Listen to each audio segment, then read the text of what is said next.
Hello, hello, hello. Well, let's kick this thing off. So, today is another episode of Motivation Sucks, and we're starting to get a little bit of a groove or rhythm, shall we say. And I am grateful to everybody who is participating live and making the show that much better. And thanks for all your words of support, particularly Max, with your desire to want to help share this and get the word out about it. I very much appreciate that. And we will get it better and better. So today, what do we have? Well, we have the last in our series of the prerequisites, so to speak, so that we can really dive into things next week. And what we're going to talk about is the basis of the I gotta figure it out trap. I gotta try to figure everything out. I gotta try to make sense of this before I can move forward. And the reason why that's a trap is that we can become so focused in on the I gotta figure it out stuff that it becomes a way of being distracted with what we're really trying to accomplish. Think about it for a second. How many times have you delayed? Have you put things off? Have you kind of procrastinated, so to speak? Or not, so to speak, just outright, hid away from things because you felt like you were lacking information, that you didn't have enough to go on, that you were short of some vital stuff, and that you had to figure out how it all worked in order to be able to move forward. And I'll never forget the sentiment of something that I heard from Hale Dwoskin from Sedona Method. And Hale said, and I'm going to paraphrase this because I don't remember the exact words, but it had a profound impact on me, his message. He said, there's no place that you need to go to be that which you already are. There's nothing that you need to do to be that which you already are. And I equate that to the I gotta figure it out trap, because the way that it shows up is we feel like we've got to do X. We've got to present ourselves in a certain way. We've got to meditate in a certain location. We've got to follow a certain online expert's path of success in order for it to be ours. And we want to make sure that we have everything just right, that we have to figure it out, and we have to, kind of master all of that before we can move forward. And in fact, there's nothing that we need to do to be that which we already are. And so I really hope that you'll take this to heart and kind of meditate on it for a bit, and so that we can, have some dialogue on it, because it's the doorway. It's the opening of the doorway to the because I said so superpowers, or the BYSS superpowers, right? Because you said so. Because you said so, it's going to be.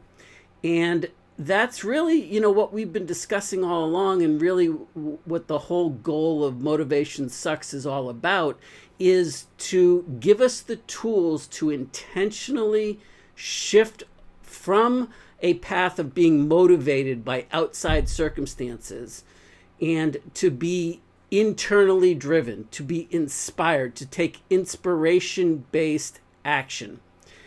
And so when we think about that from a standpoint of because you said so, well, the only way that you can access and take control back over your life, the only way that you can access that kind of superpower in your life is if it comes from a you-centered standpoint, from an internally focused standpoint, because you said so. I'm going here because I said so, because you say so. And that's the difference. And if you've ever kind of marveled over people that seem to have this uncanny ability to just bend the world to their will, have everything kind of just turn out, and they just kind of, they're a force of nature, so to speak, and they just kind of literally can bend the world to their will. Well, that's the because you said so superpower, and they're just simply accessing it. However, you can't access that from motivation centered action, from motivated action. It's got to be inspired action, because it's got to be internally derived. It's got to be from that standpoint.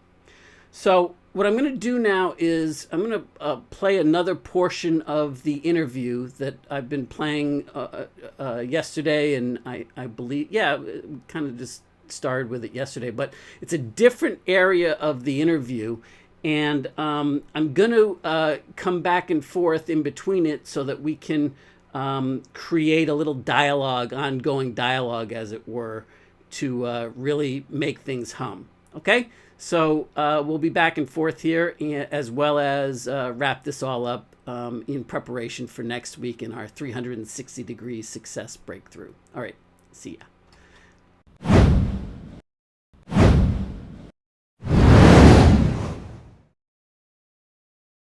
I equated freedom with money, and not just a little bit of money, a lot of money.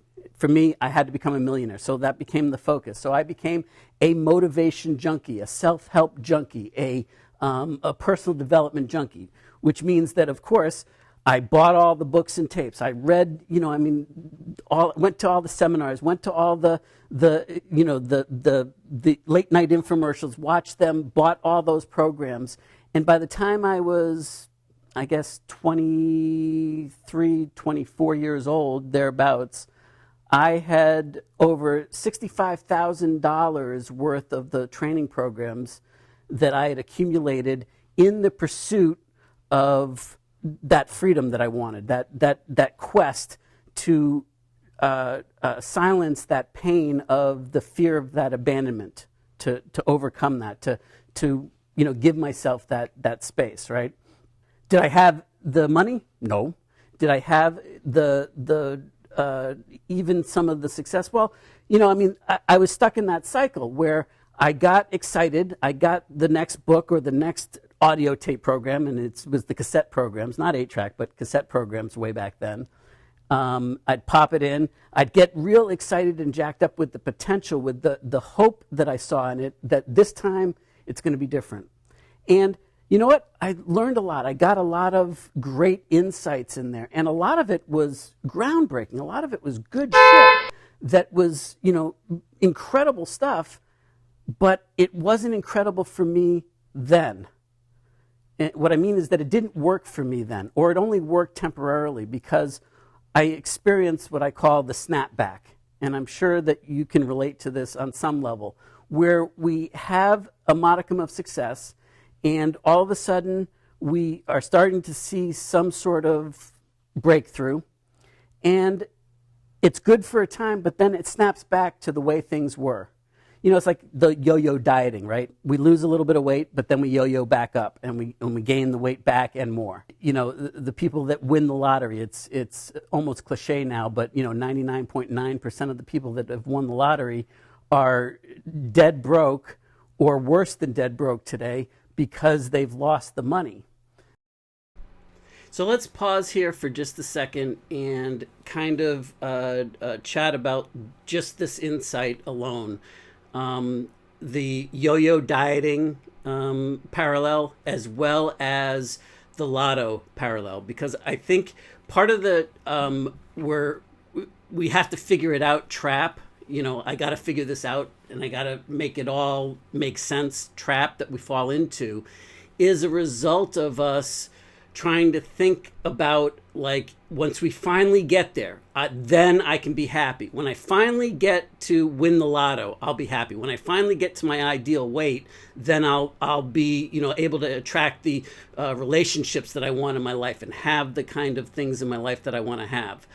And that's another symptom of the, I got to understand it. I got to figure it out. I got to make sense of this. And it's really the difference between being a seeker or a finder. And, we've been talking about the tale of two paths all along, right?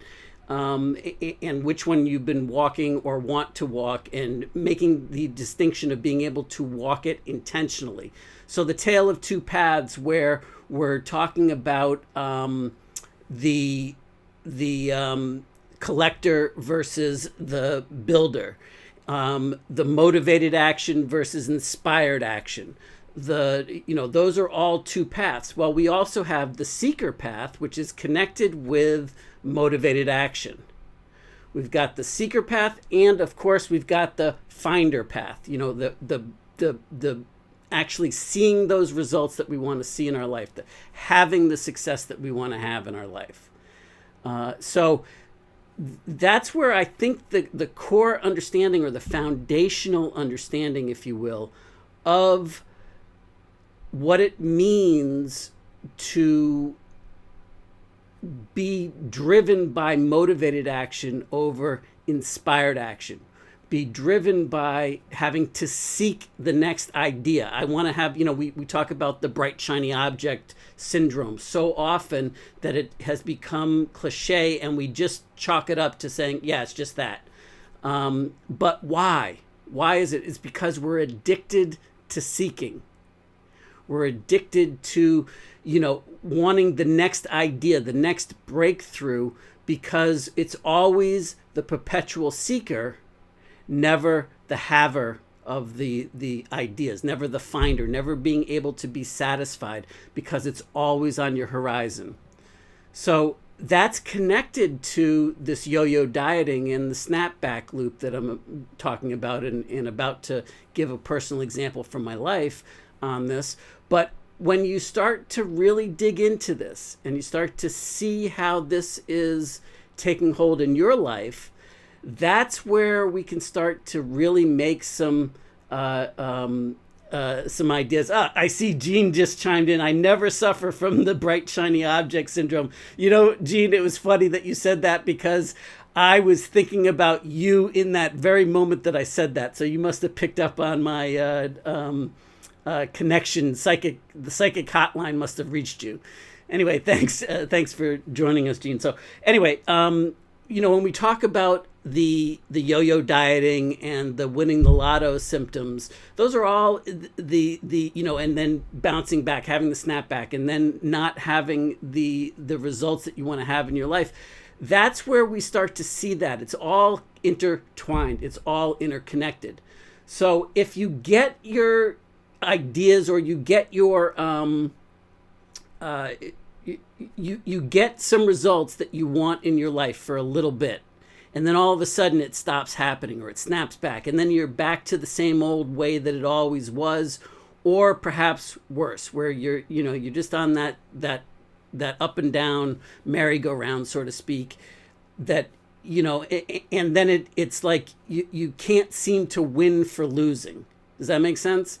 So at that particular juncture in time, we have some things to work on, and that's all a symptom of a Fred story. That's all a symptom of us being controlled by Fred, being controlled by that unconscious conditioning, the stories that we've allowed to come into play, and that have been driven deeply into our unconscious mind, that we don't see anymore. And so it's really kind of cool that every time you can see this operating in your life, anytime you feel the need to, I got to figure it out. I need more clarity. I need to understand exactly how this needs to go in order to get to the next level. Anytime you feel that coming up, you can have that be a cue and say, aha, that means I may not be able to see it, but I can trust that there's some sort of unconscious conditioning, a Fred story, if you will, if you want to adopt that terminology and use that as a tool to, help you really dig into it, that is your cue to say, wait a minute, that's really cool. Because what that means is that the way I have it, the way that what I believe to be true is this. And then you can just simply pause and ask yourself, is that really true? Or is that a Fred story? All right, so let's get back to the video now, and then we'll talk some more here. if I can figure out which button to push. That's associated with that was me. So what I'm getting at is that I got enough of those things to overcome some of the Fred stories through sheer force, sheer willpower. I gritted it out. I muscled it into place. And what ended up happening is that eventually, by the time I was 32, I became a millionaire for the first time. I got it. And it turned me inside out. I mean, it was incredible. And I thought, now I've got the freedom that I want. And it only lasted, again, the feeling of not, of being worthy, of being, finally having made it, only lasted for a little bit by comparison. And I experienced the snapback again, where at first it wasn't in the monetary sense, the material world sense. It was in terms of just how I was feeling inside. I still felt insecure. I still felt like I wasn't doing enough, like I wasn't worthy enough, like I didn't earn enough, or I didn't contribute enough. I didn't make enough of an impact, or there could always be more. And so maybe the answer is that is to have more money, since it's not quieting that pain that I'm feeling, that I'm still don't trust people. I still feel like I'm going to be abandoned. I still feel this pain. It's none of it's there. None of it's going away. Well, let me do it again. And so I did do it again, and bigger, and set a bigger goal, and I went after it and drove, and I became successful for successful's sake, and for this, driving bigger for the sake of driving bigger. But here's something that even that, achieving those goals didn't matter, didn't even feel as good as the first time that I had that first taste of success. So can you relate it all to this? How does this show up in your life, this experience? What's the correlation to your life? How does this play its role? For me, it was all about, like I said, making a lot of money equals freedom. And for me, that's what was the driving force. So it obviously becoming an entrepreneur, and in the internet age, when I first got online in '97, that was what drove me. And the more that it ended up coming into play, the more that it created that desire for more. But who cares about me? What about you guys? Where does that show up in your life? How does that start to correlate? What's the cross sections, if you will, that makes this make sense to you or not? And if you have pushback, push back. Let's chew on it. Let's figure some stuff out together.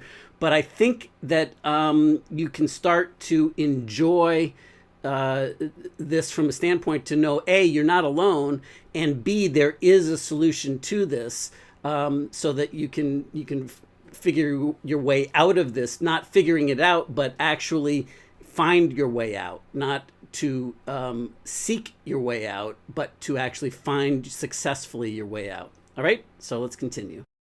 So what was going on? Well, I didn't know this, but again, unconsciously, I had a different Fred story, I guess, running me, because what I did was I sabotaged my success.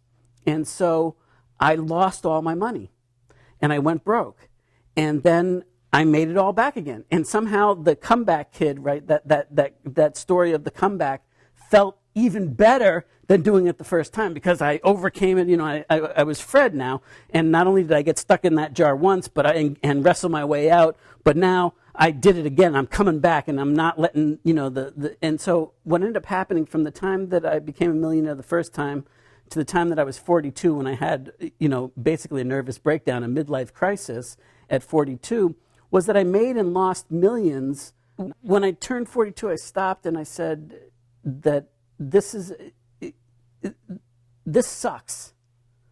I'm tired of this snapback. I'm tired of always reverting backwards. It's like, no matter what I do, I can't ever get off this gerbil wheel. And so, yeah, I might have all the toys. I might have the $1 million mansion. I might have experienced what it's like to fly in a private jet, or to rent an island in the British West Indies with some friends at $50,000 a night. And all that stuff that's frankly, when I think about it now, is embarrassing. But back then, it was like I wore it as a badge of honor, as a a status symbol, as all this stuff proved to, at least to the outside world. Let me pretend that everything was outstanding, that none of my Fred stories were real, and because nobody else knew about them, but I did.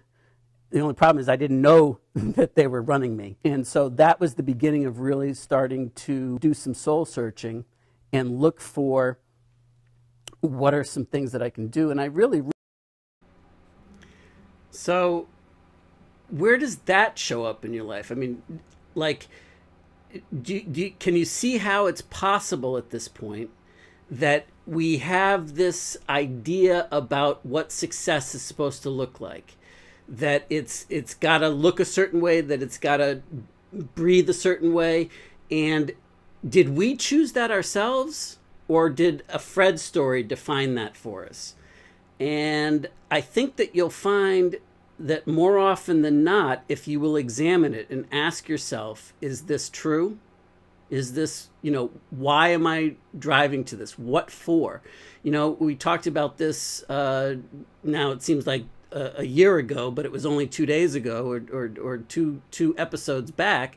We talked about, working so hard to win the race or to climb the ladder, only to have that ladder being unknowingly leaning against the wrong wall, or that you're running the wrong race, and that you've won that race. And what was your reward for winning that race?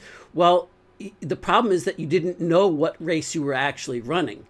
And if you will stop in between and ask yourself, what is the reason? What am I doing? What for? Why? And really get in touch with it. Did I choose this because it's something that inspires me? That's something that I want to do, an action I want to take? Or is it a Fred story that it's a motivated action? In other words, motive for action. What was the motive that I took? What was my motive for the behavior that I'm going to do? So when you get triggered, that's motivation. When you get triggered, and what I mean by triggered is that you're not responding, you're reacting. So, just to get a little technical here, there's a space between stimulus and response, and in between that space is our ability to pause. But what happens is that we get so tied into our Fred stories that we don't see them anymore, so that because we've driven them deeply unconscious in our life, right? So what ends up happening is that we don't respond by pausing. A stimulus happens, in other words, an outside circumstance, somebody else's behavior, a situation, and we immediately react without thinking, without conscious thought. It's all unconscious. And so that's what I mean by a trigger. When seemingly we're not in control of our own behavior. Seemingly we're not in control of our own feelings.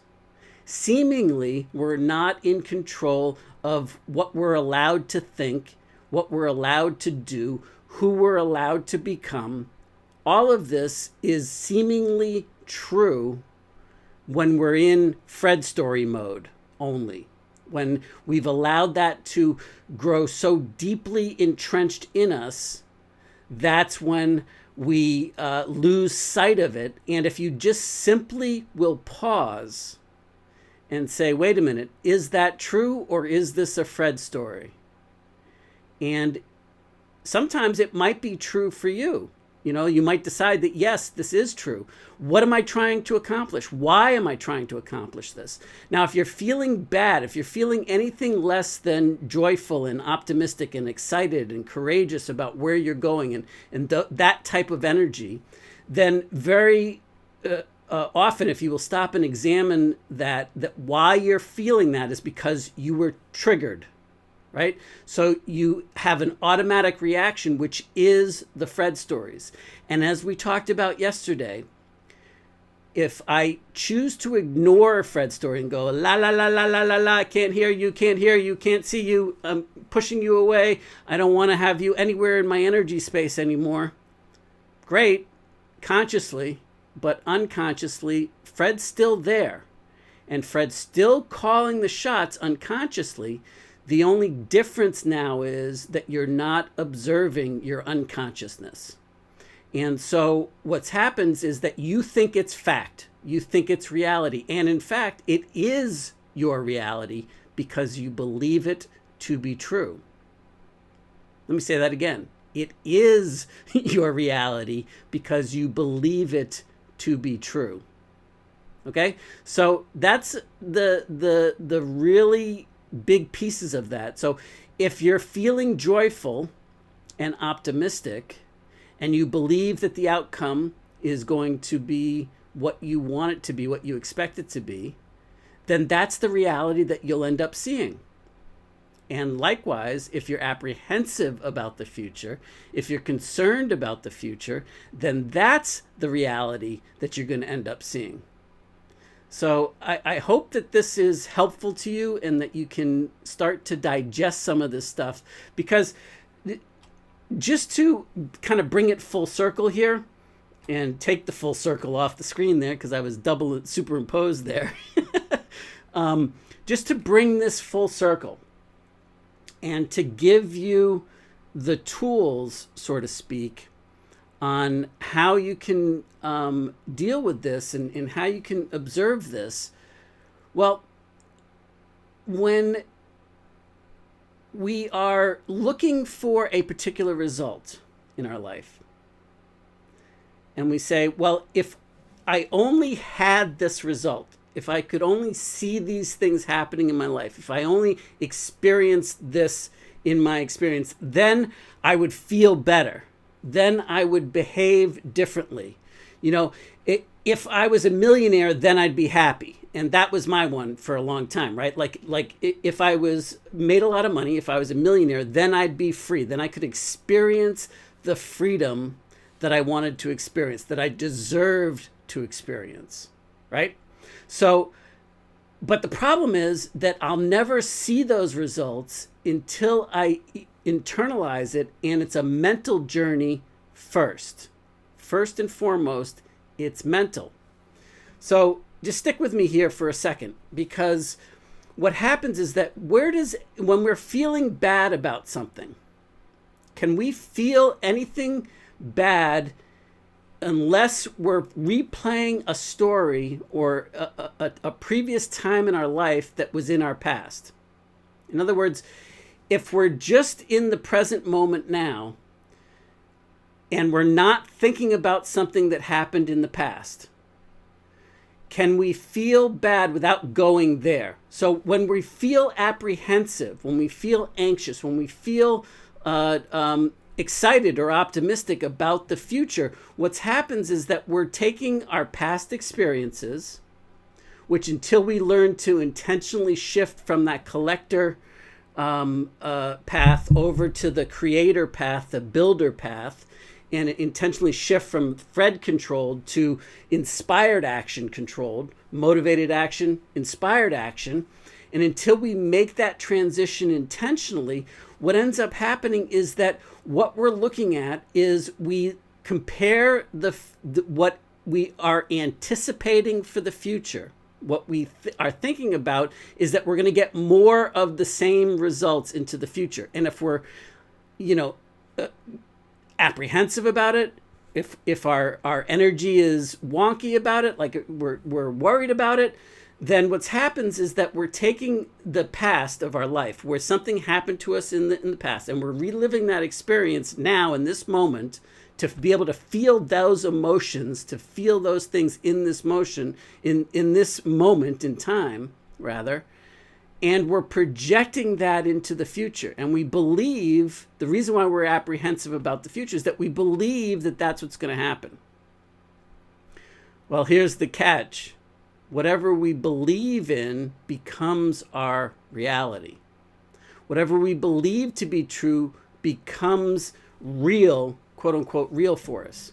So why not make up an empowering story? Why not make up a fun story about it that inspires you, that empowers you to move forward, and rewrite the stories of the past, right? Hey, Max, what's up, man? Good to see you. So we're at the tail end now of our time here together for this particular episode. Unless there's some specific drill down things about what we discovered and what we discussed up to this point.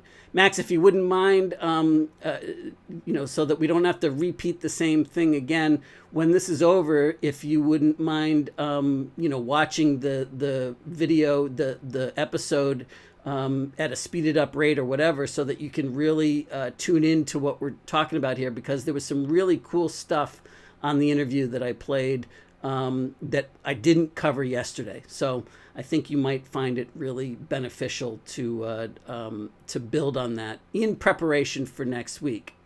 So the why we're doing this, why we're talking about this, and more importantly, why it's more important for you, why you give a shit about what we're talking about, why it should even matter to you, why? Well, the reason why is that it's going to allow you to get out of that infinite snapback loop where you get the same results in your life, plus or minus. Like, you start off excited, like you're pursuing something. You tell yourself this time it's going to be different lie again. And you start off all excited, like, oh, this time I really understand it. Like, I've grown enough, and this time I got it. And we're gonna start to create the next thing, and sure enough, you start off truly inspired and exciting, and then sooner or later, it kind of like snaps back, and you have that that oh yuck feeling where the seesaw just smacks back the other way, and the snapback loop happens, and you're right back where you were. The same kind of emotions, the same kind of behaviors, the same kind of fears about the future. And you tell yourself, what? I knew that was going to happen. I just knew it. And so what's really happening at the core there is that you've got a Fred story that is totally unconscious, that is just because you can't see it, like we've been discussing all along, doesn't mean that it isn't influencing you. Doesn't mean that it isn't controlling your behavior in a unconscious way. It's just that you seemingly don't have any power over it. You don't have the ability over it because it is so deeply rooted into the unconsciousness.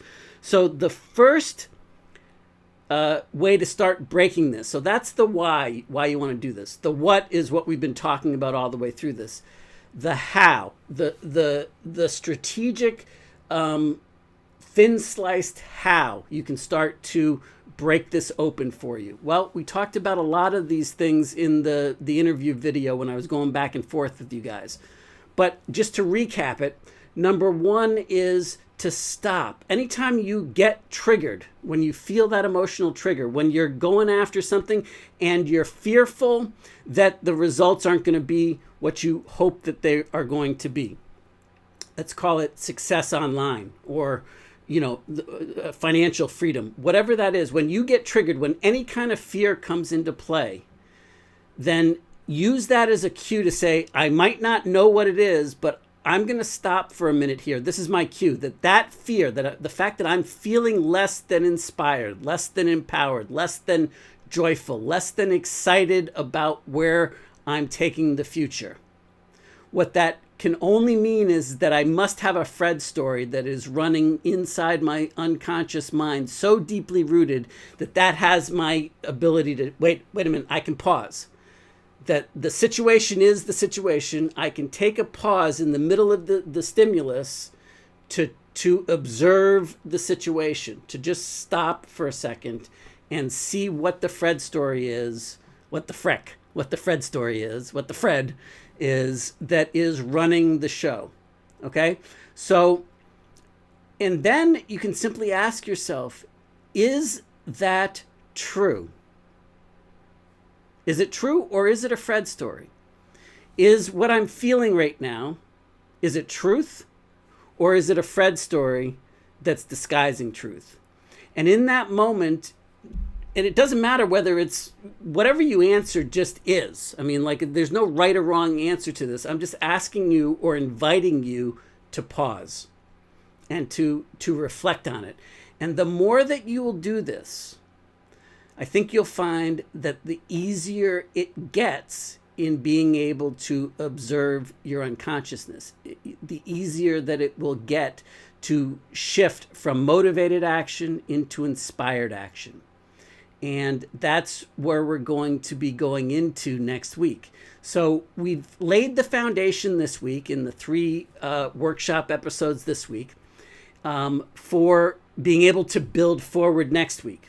And as we've been discussing all along, next week we've got the 360-degree prosperity breakthrough, the success breakthrough from 360 degrees, so that we can enjoy both material wealth and success, as well as that spiritual fulfillment, that happiness, that joy in our life, knowing that we're following our heart, that we're following our calling, that we know that we're making the difference that we're supposed to make, that we're making the contributions that we're supposed to make at the same time. So it's no longer a trade-off between financial success or being, caring about other people, being a healer or being financially successful. The two are not mutually exclusive. We can embrace the brilliance of the and that's what I mean by the 360-degree success solution, or the 360-degree breakthrough. Now, there are 3 barriers in between experiencing that 360-degree breakthrough on whatever subject that you want to have it on, and where you are right now. So if you're not yet living the success, the unprecedented success that you'd like to see, if you're not yet living that in your life, and I'm talking about not just a little bit of success, I'm talking about unprecedented success. In other words, the results that you want to achieve that you have yet to achieve ever in your life. Maybe you've longed to achieve it. I'm not saying that you haven't achieved success, but I'm saying unprecedented success. For you, it's unprecedented. You've never been there before. Then that's what I'm talking about. The 360-degree breakthrough is getting to the unprecedented level and unleashing your because you said so superpowers, the BYSS superpowers on your terms. And to be able to unleash that requires you to go through the 3 individual barriers that are standing in between where you are right now and that unprecedented bigger future that you want to create on your terms because you said so. And oddly enough, strangely enough, there are 3 individual breakthroughs that will help you overcome or break you through each of those 3 barriers and allow you to understand the full 360-degree breakthrough solution and how to methodically tic-tac your way there on an ongoing basis on any subject. Now, I guess I haven't said this explicitly, but I probably should right now, is that this process that I'm going to unveil to you, that we're going to be drilling down on, is adaptable to any subject matter. The teaching model that I'm going to be using for it is online success in an entrepreneurial fashion or a freelancing fashion, to be able to have financial freedom as your goal in the online success building world. Okay? And I'm going to do my best to have the parallels be there. But this is the world that I know very well because it's the world that I lived. And I lived the whole gamut, as we discussed in the interview video there, and the snapback loop and the all of that stuff, and having it not be the reason that that I was happy, and figuring out how to have both. So when I give examples, a lot of it's going to be from the online world, but in a universally applicable way. And again, it's just the teaching model so that we can tap into it. Now, it happens to be the teaching model that I not only know well and can speak with great credibility and authority on from my past experiences on it, but it also happens to be, especially right now, what I believe a lot of people are still struggling with today is, how do I shift my business or my income with systematic certainty into the online world when, we're still at the tail end of this pandemic, and business has changed as a result of it. However, here's the thing that I think we're going to start to see, and we're already starting to see it, even though we're starting to see a light at the end of the tunnel in terms of the pandemic. What I hope that everybody is starting to take to heart here is that, in fact, the world has changed as a result of this, and business has changed. And because of the online world that was forced upon us, the virtual world that was forced upon us, a lot of that is going to stay intact after we go back to, life as normal without the pandemic, without all the hysteria attached to it, right? So if you're not prepared for that, you might want to start to really quit hanging on to when it goes back to quote unquote normal, because I don't believe that we're going to go back to normal in terms of the business world again. I believe that this forced us to become better integrated in using technology and using the internet and the online world to survive. And so I believe that a lot of this is going to become even more prevalent to make sense of. So what I really want to do is, regardless of what you're looking to pursue, is to give you a 360-degree success solution for success online, and being joyful and being supportive and making the impact that you want to make at the same time that you're attracting that prosperity to you, to have the kind of material success that you want and deserve in your life, and to be able to apply it as the framework or the teaching model in the online world from a universally applicable, that you can then apply it to your own specific needs in the online world, but even more importantly, be able to take this framework and use it, whether that happens to be to find the love of your life, the relationships of your life, to use this framework for health, for fitness, to use the framework for achieving the romantic relationships that you want to attract into your life.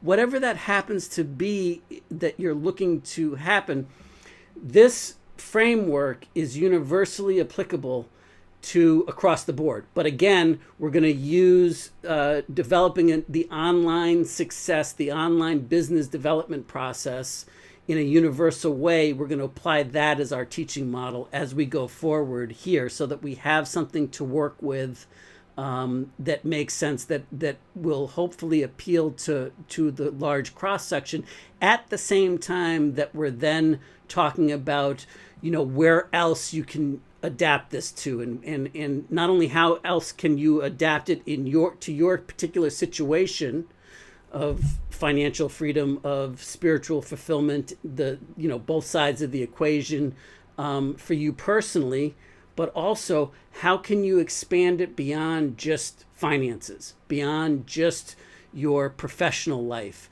and how can you have it extend beyond that? That's where else you can start to enjoy it. So with that, it's time to wrap up today's episode. Thank you all for joining me.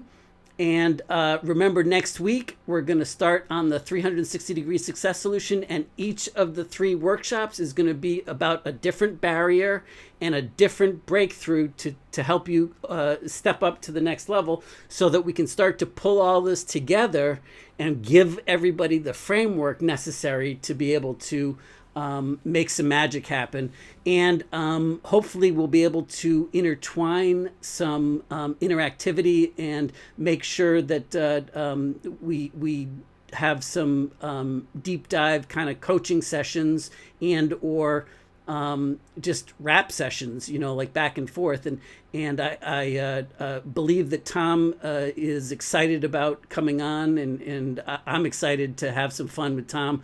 It's been a long time, Tom Bell, and I hope that Thursday works for you, because that would fit in nicely with everything that I have planned. So with that, let's rock and roll, and I'll see you next week. Signing off.